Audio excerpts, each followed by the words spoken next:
বছরে আরও 10টি গবেষণা হবে, তাই না? এবং তারপর কি ডান?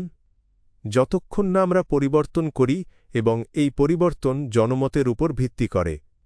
আমি এমন কিছু রেখে যেতে চাই যা আপনি জানেন আমাদের উত্তরাধিকার বাসযোগ্য হওয়া উচিত, আমাদের ভবিষ্যৎ প্রজন্মের দ্বারা, এবং যে বিশুদ্ধ উদ্দেশ্য আমরা সব সাধারণ আছে।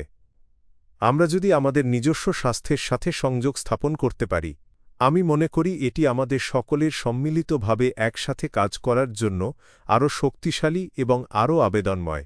আমি মনে করি এটি একটি খুব গুরুত্বপূর্ণ পয়েন্ট, এবং আমি মনে করি একটি সামাজিক স্তরে আমাদের সকলকে আমাদের ব্যালেন্স শিটে ডলার এবং পাউন্ড এবং ইউরো এবং রুপির বাইরে অন্য মাত্রা অন্তর্ভুক্ত করতে হবে। ঠিক আছে, স্বাস্থ্যের উপর প্রভাব, এবং আমি মনে করি এটিকে ব্যালেন্স শিটের একটি অংশ হতে হবে, কারণ যদি আমরা বেঁচে থাকতে না পারি বা ভালো জীবনযাপন করতে না পারি, তাহলে আমরা কিসের জন্য অর্থ উপার্জন করছি?